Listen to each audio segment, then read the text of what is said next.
Oui, pardon. Jean-Philippe, on a toujours besoin d'un bon avocat en salade, à la vinaigrette, en guacamole et même en sorbet. Mais alors, comment bien choisir vos avocats, justement, ni trop mûrs, ni trop durs? Comment les cuisiner? Et surtout, ce fruit mexicain est-il bon pour notre santé et notre ligne? Réponse tout de suite avec ce reportage d'Émilie Mbacher. Alors. Carlos, bonjour. Comment allez-vous? Et vous, comment ça va? Parfait. Alors, au menu aujourd'hui, avocat. Avocat de l'entrée au dessert. Oui. Donc, je vais faire un millefeuille de tomates et d'avocat avec de la pomme verte.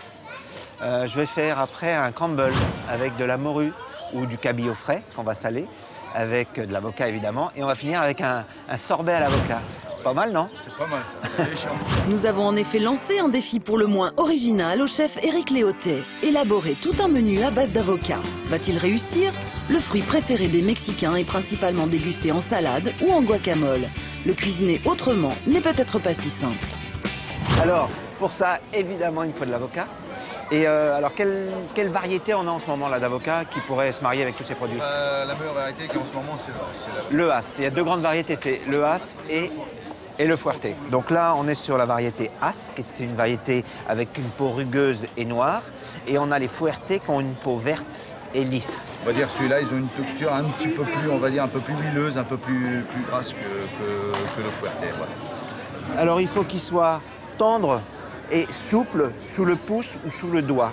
Hein, on va appuyer légèrement ici, on appuie légèrement ici afin d'avoir une souplesse. Donc là, en fonction de la souplesse, on sait qu'on va pouvoir le consommer le jour même. Voilà. Parfait, c'est parfait. Il me faut également des pommes vertes. Moi, j'aime ce côté acidulé de la pomme. Mais alors, associé avec autre chose, c'est un vrai régal. Ce qui est intéressant, c'est les pommes vertes, avocat et un petit peu de crabe aussi dedans. Estragon. Pour Carlos qui n'aime pas trop l'avocat. Voilà, je crois que je vais me lancer tenter là. Il va adorer l'avocat. Riche en potassium et magnésium et source de vitamines, l'avocat paraît avoir toutes les vertus. Et pourtant, il est souvent accusé d'être trop calorique. Alors un menu 100% avocat est-ce bon pour la santé? Nous avons posé la question à la diététicienne Céline Richonnet. L'avocat est un fruit assez gras puisqu'il contient 14% de lipides. Ça reste néanmoins une donnée à relativiser puisque un friand au fromage par exemple c'est 22% de matière grasse. En plus dans l'avocat on va retrouver des acides gras insaturés qui sont les bons acides gras, les bons lipides. Et par le profil de ces acides gras qui sont plutôt insaturés, il est particulièrement indiqué dans le cadre d'un régime pour lutter contre un excès de cholestérol ou pour prévenir l'apparition d'un excès de cholestérol. Ce qui rend l'entrée un peu trop calorique, c'est généralement les sauces qui l'accompagnent, comme la sauce cocktail, la mayonnaise. Et donc une bonne façon de consommer l'avocat, c'est de l'associer avec des aliments protidiques comme un poisson froid, des crustacés, du surimi, qui eux vont être très peu gras, et de l'assaisonner avec du jus de citron ou une sauce au fromage blanc ou une sauce au yaourt, qui vont être beaucoup plus légères qu'une mayonnaise et permettre d'équilibrer l'entrée. Nous retrouvons Éric dans sa cuisine. Pour commencer, il prépare un millefeuille tomate avocat. On va s'occuper de l'avocat. On va couper ici chaque extrémité. Et puis on va l'ouvrir en deux. On dévisse légèrement les deux demi-avocats. Et on va découvrir le noyau. Le noyau, on va, avec un geste franc et direct, le planter avec un couteau. Et on dévisse à nouveau pour extraire le noyau.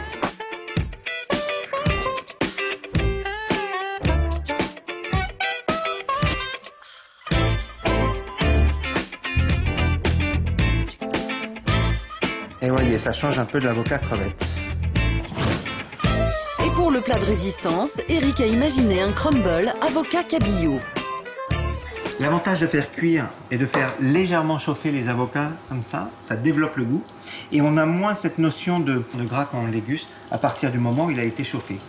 Pour finir, Éric élabore un sorbet à l'avocat. Le citron va amener beaucoup de goût à notre sorbet, mais surtout ça va garder la couleur de l'avocat et ça va éviter que notre avocat noircisse. Voilà, une fois qu'on est prêt, on n'a plus qu'à hacher l'ensemble. Et comme pour n'importe quel sorbet aux fruits, on ajoute un sirop et on place le mélange dans une sorbetière. Ses invités apprécieront-ils ce dessert pour le moins original? En attendant de le savoir, nous lui subtilisons discrètement 2 avocats. L'avocat, pas besoin de le manger pour en tirer les bénéfices. Nous avons demandé à Fanny de réaliser pour nous un masque à l'avocat. Bonjour, alors voilà mes avocats pour faire les produits de beauté. Merci. Alors, Grâce à cet avocat, on va réaliser un masque pour le visage. Donc il faut savoir que dans l'avocat, on a plein de propriétés pour la beauté de la peau. Notamment, il y a tout un panel de nutriments dans l'avocat et surtout les fameux phytostérols. Donc ça, c'est une petite substance qui est très très bien pour réparer en profondeur, surtout les peaux desséchées. Et il y a de la vitamine E aussi. Il y a plein de vitamines dedans, et notamment, en l'occurrence, de la vitamine E, entre autres. Pour réaliser ce masque, vous aurez besoin d'un demi-avocat, de 2 cuillères à soupe d'huile d'avocat et de 2 cuillères à soupe d'eau de citron. Il suffit tout d'abord de mixer votre avocat. À l'avocat, je vais donc ajouter de l'huile d'avocat, donc pour en renforcer évidemment les effets nourrissants, anti-âge et réparateurs. Donc une fois qu'on a ajouté l'huile, on va ajouter 2 cuillères à soupe de notre eau de citron. Donc là, on est sur des masques qui contiennent des produits du réfrigérateur. Donc forcément, on n'aura pas les mêmes textures que dans le commerce. On va avoir quelque chose qui ressemble plus à de la purée. Une purée aux vertus antioxydantes. On en prend un petit peu et on applique. Et puis on n'hésite pas à en mettre une bonne couche parce que tout est bon là-dedans. Voilà, et là il n'y a plus qu'à aller chercher le journal. Alors quand on a bien laissé poser 15 minutes, on enlève tout simplement avec des petits chiffons. On enlève le surplus. Alors ce qui est super agréable avec ce masque, c'est qu'il est hyper frais, surtout si on l'a laissé au réfrigérateur. Et normalement, on a la peau toute fraîche et toute douce, grâce à l'huile d'avocat et à la chair d'avocat. Vous êtes assis? Et dans l'assiette, ça donne quoi? Ce soir, Eric a invité quelques amis. Que vont-ils penser de son menu tout avocat? Vous avez le millefeuille de tomates et d'avocat aux pommes vertes. Voilà, avec salade d'herbe, bonne dégustation. C'est très frais, ça se mange sans faim. Moi j'aime beaucoup. Moi j'aime bien l'idée du fondant croquant. Attention, le Pour crumble. l'instant, les invités ont l'air d'apprécier. Voilà. J'ai jamais goûté de l'avocat poêlé et chaud en l'occurrence. Donc je trouve que c'est vraiment très bon, très fondant. C'est très agréable en bouche en tous les cas. Attention, place au dessert. Évidemment, dessert à base d'avocat. C'est pas gras du tout. C'est vraiment léger et pas gras. C'est très bon. L'avocat qui est reconstitué presque comme Oui, c'est ça, à l'origine, c'est ça qui est je trouve. étonnant. À la limite, tu le remets. Dans sa peau, tu le mets au congèle. Tout à fait, tout à fait. Ça fait l'avocat givré, quoi. Et oui, qu'il soit dégusté salé ou sucré ou encore appliqué en masque sur la peau, l'avocat fait l'unanimité.